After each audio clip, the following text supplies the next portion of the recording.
estamos aquí en nuestra tierra. No tenemos ninguna nacionalidad, que somos apátridas, porque no somos ni de Marruecos ni de España. Vamos a 6 años ya de casados y estamos cada día peor.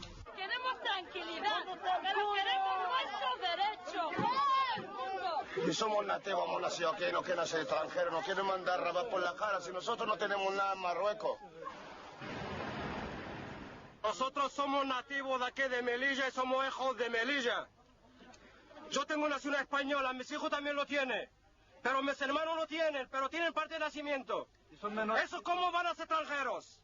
Aquí hay señores con partido de nacimiento y señores que llevan 30 o 40 años y le vienen diciendo que tienen que hacer una tarjeta de extranjería. Eso lo vemos nosotros, no nos entra en la cabeza. Mi padre era un cabo banderín. Y estoy aquí casado, tengo 2 hijos. Y no tengo trabajo. Trabajan a mano en el muelle. No tengo derecho, no tengo documentación. Y ahora que a veces me dan lo mío y nada más. Muy buenas a todas y todos nuestros seguidores y amigos. Como anunciamos, esta semana la vamos a dedicar a celebrar el 35 aniversario de la manifestación por los derechos humanos y contra la ley de extranjería. Por eso, como veis, me he puesto elegante. Ese 23 de noviembre de 1985 significó no el inicio, sino el despegue verdadero de la lucha del colectivo musulmán en pro de sus derechos legítimos. Recordar que jamás en la historia de Melilla el colectivo musulmán recibió más solidaridad y simpatías del conjunto del pueblo español que durante esos días que consideramos históricos. Para esta conmemoración hemos contado con la colaboración de nuestro amigo Jesús Morata, activo protagonista de estos eventos históricos. Jesús Morata nos ha facilitado un documento único. El informe que él mismo envió a la sede central del PSOE en Madrid, en el que informa a su partido de la situación real de la Melilla que él conoció y en la que él vivió, tanto en lo político como en lo social y en lo económico. Llama nuestra atención que, habiendo sido redactado en 1985, justo después de la manifestación del 23 de noviembre, el análisis de la situación de la ciudad que refleja el documento no es solo objetivo, sino que es exacto. En mi opinión, diría que algunos de sus apartados pueden ser considerados como proféticos. Hoy presentamos la primera parte de este documento histórico. Es un documento verdaderamente relevante para la historia de nuestra ciudad. Antes de dejaros con la lectura que hace el propio Jesús Morata del documento, solo recordar que las voces que se escuchan como introducción a este vídeo eran las voces que se escuchaban en esa Melilla de 1985. Un saludo a todos y un agradecimiento especial a Jesús Morata. Doy lectura a continuación al informe que hice llegar a la Dirección Nacional del PSOE de Madrid tras la manifestación del colectivo musulmán de Melilla del día 23 de noviembre de 1985, alarmado por las noticias de una contramanifestación de los colectivos cristianos que acabaría celebrándose el día 6 de diciembre de ese mismo año. Me consta que fue tenida muy en cuenta en la sede socialista de Ferraz. Datos para un informe de la situación de Melilla. La finalidad de este informe es ofrecer una visión objetiva de los aspectos necesarios para enjuiciar la actual situación de Melilla. Paralelamente, se propone una interpretación política del conjunto. Mi condición de peninsular, esto es, de no melillense, mi permanencia en esa ciudad durante más de año y medio, desempeñando 2 cargos político-administrativos de cierta relevancia, director provincial de Cultura y delegado especial del MOPU, mis estrechas relaciones con los distintos colectivos étnicos de la ciudad y mis contactos con los estamentos y grupos que configuran el estatus de Melilla, creo que me proporcionan una base razonablemente sólida para su análisis. Debo advertir que en este, como en cualquier otro trabajo analítico, el concepto de objetividad no es sinónimo de neutralidad. Precisamente, la valoración de los datos que se aportan es la que me ha llevado objetivamente a tomar partido ante la situación que se describe. Jesús Morata Pérez. El presente texto ha sido redactado en el período comprendido entre el 25 de noviembre y el 4 de diciembre de 1985. Lo llamo Datos para un análisis de la situación de Melilla. Una especie de sumario sería el siguiente: el preámbulo que acabo de leer, luego perfiles sociales de Melilla, donde se incluye urbanismo, población, religión y lengua, rasgos económicos, militares, sindicatos y asociaciones civiles, medios informativos.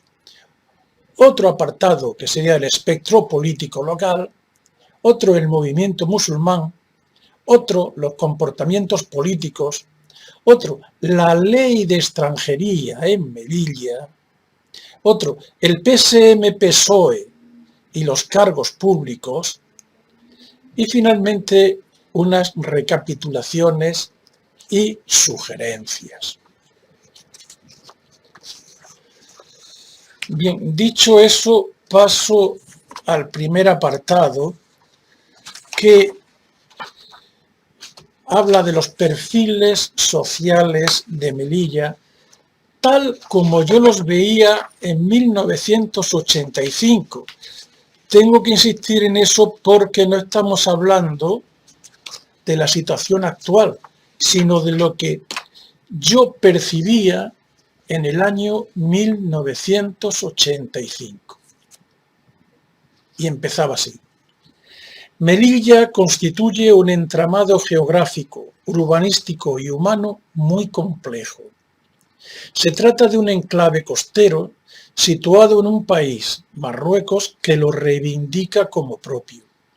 Dispone de puerto, aeropuerto y bastantes kilómetros de frontera terrestre con el reino vecino, el cual ha ocupado casi totalmente la llamada Tierra de Nadie, una franja teórica de 500 metros de ancho paralela a la frontera real. Es además una plaza militar de muy difícil defensa. El ejército dispone de aproximadamente un tercio de los 12 kilómetros cuadrados de la superficie total del enclave, donde asienta una guarnición que ronda los 8.000 hombres. Vamos a hablar un poco de urbanismo en aquella época. Desde el punto de vista urbanístico, cabe destacar como zonas y rasgos más característicos los siguientes. La Ciudadela, también llamada El Pueblo y Melilla la Vieja, recinto amurallado cada vez menos habitado, que representa los límites históricos de Melilla hasta fines del siglo XIX. El Ensanche, conjunto bastante extenso de inmuebles y calles de trazo modernista, consecuencia de la expansión económica y humana que conoce la ciudad a partir de los primeros años de nuestro siglo, me refiero al siglo XX, cuando la actividad de Melilla se proyecta fuera de la ciudadela. Algunos barrios de promoción pública, Victoria, Bandera de Marruecos, Constitución, en su totalidad adjudicados a ciudadanos españoles de origen. No llegarán a 5 las familias musulmanas españolas a las que se les ha concedido la propiedad o el uso de una vivienda pública de las más de 1000 que administra el MOPU, el Ministerio de Obras Públicas y Urbanismo. La promoción privada de viviendas, por su escasez, apenas cuenta con un par de urbanizaciones. Los propietarios y los inquilinos son siempre españoles de origen.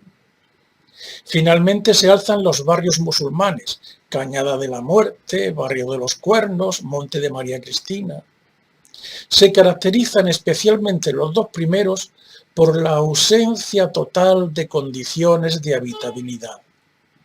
No disponen de agua corriente. Las aguas residuales discurren superficialmente por el centro de sus empinadas callejas. Son casas pequeñas, mal construidas, abigarradas y administrativamente clandestinas. Es importante resaltar que en la ciudad existe un déficit de viviendas superior a 5.000. Las razones por que la promoción privada no se ha interesado por la construcción son varias, pero la más importante o las más importantes son de carácter político. Inseguridad sobre el futuro y muy señaladamente el preceptivo permiso del Consejo de Ministros para adquirir, no ya para construir, una vivienda. Este trámite tarda varios meses y suele resolverse negativamente cuando los apellidos del solicitante son rifeños, aun cuando sea ciudadano español. En consecuencia, apenas hay nuevas promociones privadas de vivienda, por cuanto el colectivo musulmán, que podría dinamizarlas con su demanda, sabe que ni con DNI tendrá garantizada la posibilidad de compra. Es obvio que los indocumentados y los provistos de tarjeta de estadística, ya hablaremos de ella, ni siquiera se molestan en solicitar tales autorizaciones. Lógicamente, la picaresca en lo referente a traspasos, alquileres, personas interpuestas, abusos, etc., es muy acusada.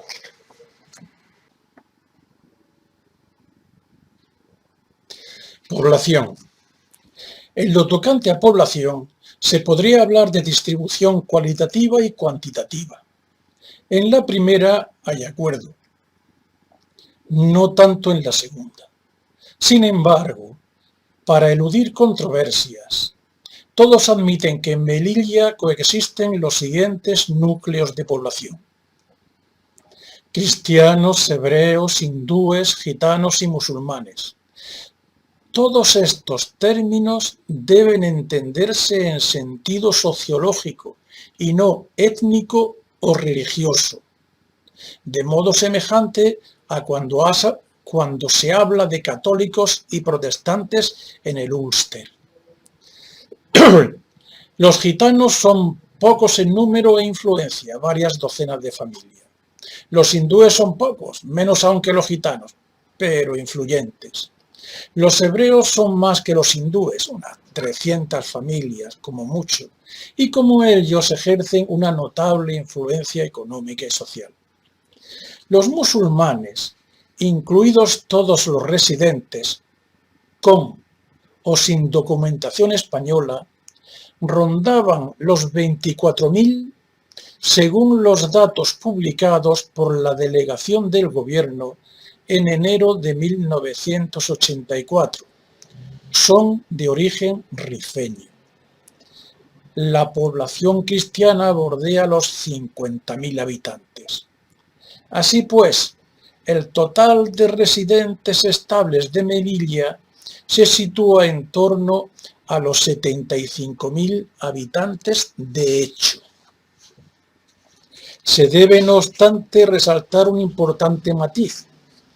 La situación legal de miles de residentes musulmanes es conflictiva y atípica. Frente a los 2.500 mayores de edad que poseen documentación española, hay unos 7.000 amparados por la llamada tarjeta de estadística y al menos otros 10.000 sin documentación de ningún tipo. Hablo siempre de población asentada en Melilla durante años.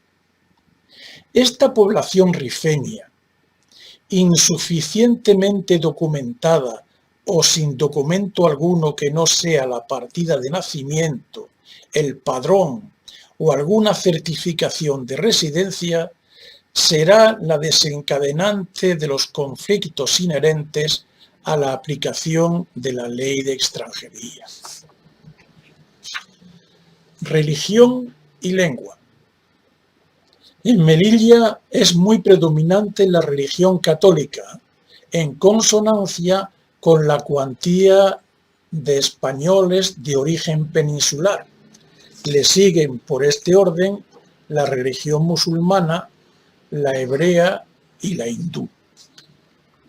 La lengua española es conocida por la totalidad de los residentes de la ciudad. Junto con ella la lengua chelja, autóctona del Rif, distinta del árabe, es tenida como lengua materna y hablada por la práctica totalidad del colectivo musulmán. Se presenta, pues, el fenómeno del bilingüismo, hecho que debería valorarse con vistas al estatuto autonómico. Rasgos económicos. Melilla es una ciudad de funcionarios civiles y militares y comerciantes. Carece de agricultura, pesca e industria. El turismo tampoco se ha desarrollado. Las relaciones comerciales están orientadas hacia Marruecos y hacia la península. La dependencia de la ciudad con respecto a Marruecos es casi absoluta. Carnes, pescados, frutas, legumbres, incluso el agua potable corriente procede del otro lado de la frontera. También a Marruecos está dirigida la mayor parte de lo que podríamos llamar exportaciones irregulares, contrabando. Numerosas y potentes embarcaciones, más rápidas que las patrulleras marroquíes, salen cada noche del puerto de Melilla con destino a alguna playa de las proximidades, cargadas de mercancías que no pasan el control aduanero del país vecino. La iniciativa y el poder de decisión en el campo económico se concentran en muy pocas personas. En su mayor parte son cristianos, hebreos e hindúes, sin que falte algún musulmán. Correlativamente, el lumpen melillense es casi totalmente musulmán. Son de musulmanes las peores viviendas, el mayor hacinamiento, los peores trabajos, contrabandistas, limpiadoras, empleadas de hogar, los peores salarios, la mayor indefensión, la mayor tasa de paro. Esta situación aparece agravada en muchísimos casos por una documentación insuficiente, con lo cual el trabajador musulmán se encuentra absolutamente a merced del eventual empleador. Militares, sindicatos y asociaciones civiles. La incidencia de estas colectividades es diversa en calidad y en cantidad. El estamento militar, contra lo que se piensa en la península, tiene una influencia política y social muy limitada. Se muestra respetuosamente distante de la administración y de la población civiles y ha sabido encajar, sin especiales sobresaltos, algunas medidas y presiones de las autoridades municipales, gubernativas y parlamentarias que en principio podrían haber sido consideradas como desafíos o injerencias en su ámbito. Aquí entraría, por ejemplo, la decisión del ayuntamiento de cambiar el nombre de Avenida del Generalísimo por la de Juan Carlos Rey, aun cuando éste manifestó por escrito al consistorio que ese cambio no era de su agrado. También podría citarse la intervención, al parecer eficaz, del senador Bassets en el traslado forzoso a Vigo del general segundo jefe de la Comandancia General por razones no del todo claras, pero en todo caso ajenas a la jurisdicción de un parlamentario. En líneas generales se puede decir que el estamento militar no constituye en Melilla un factor de conflicto, aunque los políticos de turno se empeñan en utilizar la idea contraria entre las instancias del poder central. Con frecuencia, los planteamientos de los jefes militares sobre la situación, el futuro y la organización de la plaza son menos sectarios y más racionales que los defendidos por sus homólogos civiles. El movimiento sindical es también muy sui generis. Salvo los sindicatos profesionales de funcionarios que defienden un corporativismo idéntico al de sus correligionarios peninsulares, el sindicalismo local se parece poco al nacional. La UGT es la central mayoritaria. Prolongación del PSM-PSOE, actúa como un grupo de presión más, a modo, por ejemplo, de la Asociación de Comerciantes. Apenas cuenta con algún afiliado musulmán, pese a que la mayor parte de los asalariados melillenses son de origen rifeño. Sus cuadros carecen de formación política y sindical. Su influencia depende y dependerá de los resultados electorales del Partido Socialista. Es una fuerza cristiana, es decir, hostil a los musulmanes. Comisiones Obreras sufren las consecuencias del descalabro comunista. En Melilla no hay Partido Comunista de España, solo una pintoresca representación del Partido Comunista de Ignacio Gallego. Es central minoritaria, aunque a raíz del apoyo a las reivindicaciones del colectivo musulmán comienza a recibir una afiliación abundante de trabajadores rifeños. No es ya, por tanto, una fuerza cristiana. Cuenta además con algunos dirigentes de notable preparación teórica que, alentados por la dirección nacional del sindicato, van desplazando a los tradicionales líderes cristianos. Todo el movimiento asociativo en el que destaca el vecinal es sin excepción cristiano. Aquí reside la esencia del melillismo excluyente. No solo son malos los moros, también son peligrosos los peninsulares que no comparten sus dogmas sobre lo que es y lo que debe ser la ciudad. Medios informativos.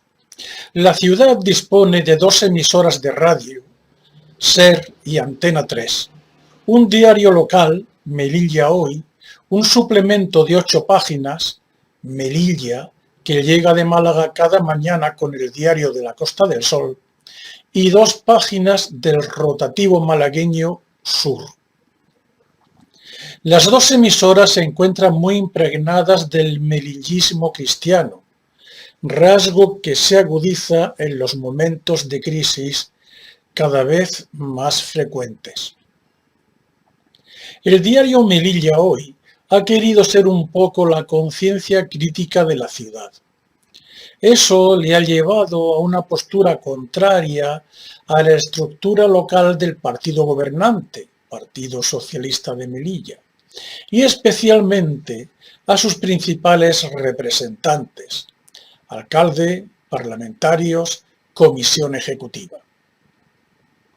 Correlativamente, la línea editorial e informativa del periódico ha esbozado un marco de no agresión y no hostilidad hacia el colectivo musulmán.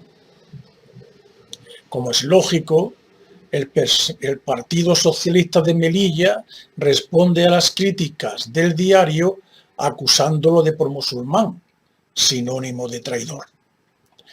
Estas andanadas explican los ocasionales virajes que con tanta brusquedad realiza el periódico.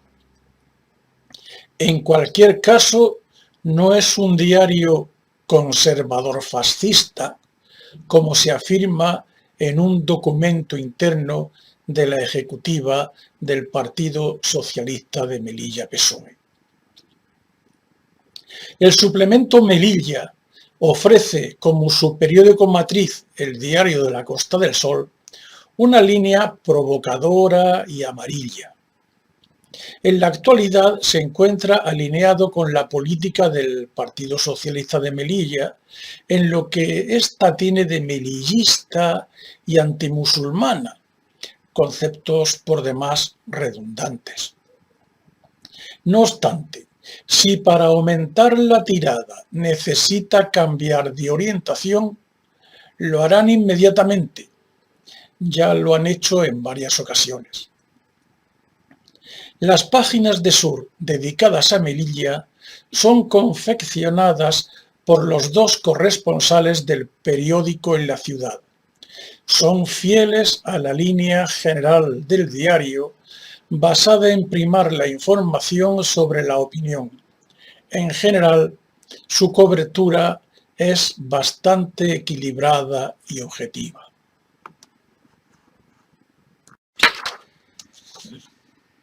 Espectro político. En pocos lugares es posible observar cómo en Melilla las causas, el desarrollo y los efectos de la lucha de clases. Con los datos anteriormente apuntados se comprenderá que las condiciones de explotación a que se ve sometida la minoría musulmana no tiene parangón en el resto de España. Y la razón es precisamente esa, que a su condición de explotados, los musulmanes unen la de pertenecer a un colectivo religioso-racial que se halla en minoría con relación a otro colectivo de signo distinto que lo domina. Volvemos a encontrar cierto paralelismo con el Ulster. La minoría católica es oprimida por la mayoría protestante. En ambos casos, además, la coartada utilizada para perpetuar el estatus es la misma: religión y patriotismo. Los protestantes del Ulster son tan ingleses como españoles son los cristianos melillenses. Consecuentemente, los católicos del Ulster y los musulmanes de Melilla son y se sienten, por mucho que lo nieguen, irlandeses del sur y marroquíes, es decir, traidores. No faltan razones históricas que expliquen el recelo o el abierto rechazo que los cristianos melillenses sienten hacia el musulmán. Basta recordar las guerras del primer tercio de nuestro siglo, con el colofón de Anual, para comprender que el moro ha sido la tradicional amenaza de los melillenses, y que la hondura de ese sentimiento no se puede superar fácilmente. En la actualidad, la desconfianza no proviene del miedo a un asalto armado, sino de la continua política reivindicativa que Marruecos lleva a cabo sobre las plazas de soberanía. subyace el precedente del Sahara. Los últimos procesos electorales, generales y municipales, dieron mayoría absoluta al Partido Socialista de Melilla PSOE. Con ello, pertenecen a ese partido el diputado, los 2 senadores, el alcalde y 13 concejales de los 25. Los 11 concejales restantes se repartieron casi a medias entre Alianza Popular y la Unión de Melillenses Independientes, UMI, ambos de signo derechista. Quedó sin representación institucional otra fuerza política, la Asociación Pro Melilla, APROME, también llamado Partido Nacionalista de Melilla, PNM, que al decir de los líderes musulmanes es un grupúsculo ultraderechista más aún que la UMI.